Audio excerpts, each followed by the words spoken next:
Yo, what's going on, people? Welcome back to Football Therapy with me, your host, Jan, and I do hope you are all doing well today, mate. I really do hope that as the dust settles after a very disappointing FA Cup final in the perspective of Chelsea fans, things move on. The circle of life in football continues to circulate. That's right, although Chelsea fans can be frustrated by the bald fraudulence of referee Anthony Taylor, Arsenal probably did deserve to win that game. On the balance of things, Chelsea got a little bit unlucky with a multitude of injuries, and we're going to have to look forwards now, see what's happening with the Chelsea project. Where are they?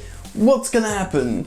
Let's talk about that. So it's time to go around the rags of football news media, see what they're saying about Chelsea Football Club and react to it. So welcome back to Chelsea News, the daily series here on Football Therapy where I go across news, media, football stuff, consolidate everything that's being said and presented to you guys in a manageable package, giving you my opinion, but more importantly, asking for your opinion. Some recurring themes here with more Kai Havertz stories that have surfaced yet again. Some funny video that I want to show you regarding Petr Cech from CFC Eddie on Twitter. Nick Pope's name has come round again in a potential suitor for Chelsea's goal-keeping woes, and there's a couple of loanees, Chelsea youngsters, that I want to talk about as well. If you enjoy daily Chelsea content, please do consider subscribing to Football Therapy, because I do upload daily, and you might enjoy it, mate, so make sure you do hit the bell notifications icon if you decide to subscribe. And if you want to support me and help me out, please do drop a like on this video. That does help me out a lot. Alright then, let's get into it. So as Chelsea look to rebuild in the new dawn under Frank Lampard, they're going to have to bring in some new players. Obviously, Chelsea haven't signed any footballers in a couple of windows for obvious reasons. Frank Lampard will be looking to develop his positive project where he qualified for Europe and reached the top final? A final, top four finish and an FA Cup final is what I'm trying to say. But he will finally be looking to get rid of some of the problems that he inherited with the ability of doing some transfer business. And of course, the big transfer player we've been talking about for some time now is Kai Havertz of Bayer Leverkusen. It does look like this deal is so incredibly likely to happen, but as things stand, Leverkusen want to wait to the completion of their Europa League campaign before the deal gets over the line and they make an agreement with the Blues. We know Chelsea Football Club have an agreement with the player who wants to join. It's just getting a agreement over the line regarding a transfer fee and structured payments. But what made me laugh after the FA Cup final yesterday is this chap on Twitter, CFC Eddie, finding Petr Cech and asking him about Kai Havertz if we're signing him. Roll a tape. Petr, I'll be signing Havertz. I'll be signing Havertz. Good try. Brilliant. Petr Cech sniped outside Wembley.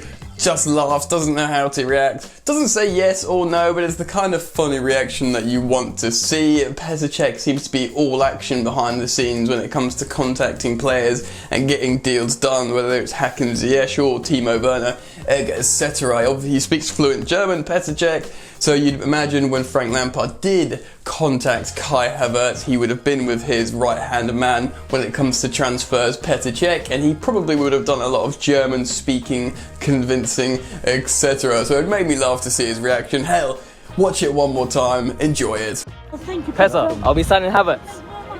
I'll be signing Havertz. Good try.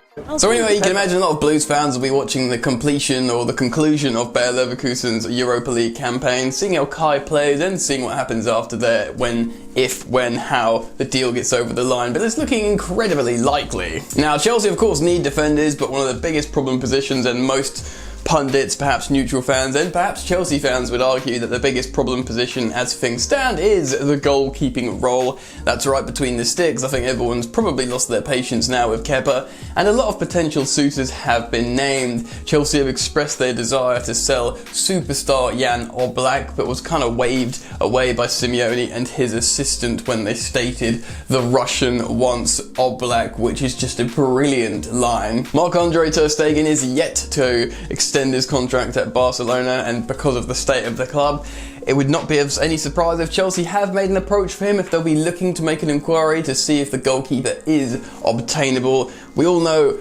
Andre Onana of Ajax is probably the most likely and is the easiest to obtain.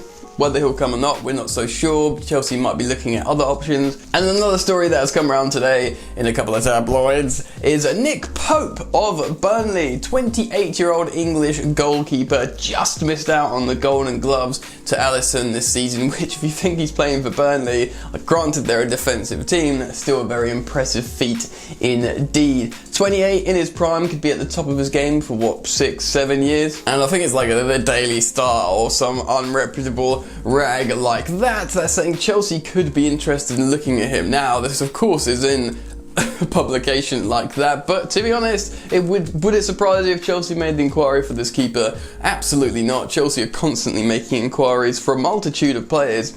Nick Pope would absolutely be a superb acquisition for Chelsea for first team goalkeeper. He'd probably become England's number one. He probably should be England's number one anyway. And the rumoured fee in this particular news outlet is around £50 million. Perhaps Burnley could be tempted. You imagine a club like Burnley would be tempted from a fee of £50 million for a goalkeeper at age 28. Still be a relatively good deal for Chelsea, good deal for both clubs. In my opinion, Chelsea could hang their hat on Nick Pope and be very happy for him being the starting goalkeeper.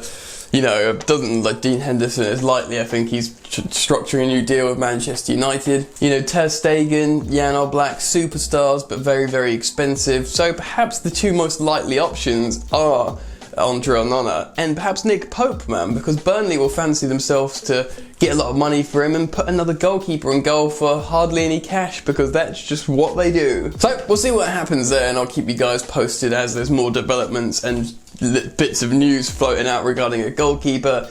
Nothing really regarding defenders today. Chelsea obviously looking at a multitude of left backs, and they've been rumoured and connected or linked with loads of centre backs throughout these past weeks, hell even months. But I did want to talk about a couple of midfielder loanees today that's already on Chelsea's books. First up, Conor Gallagher. Obviously he was on loan away at Swansea.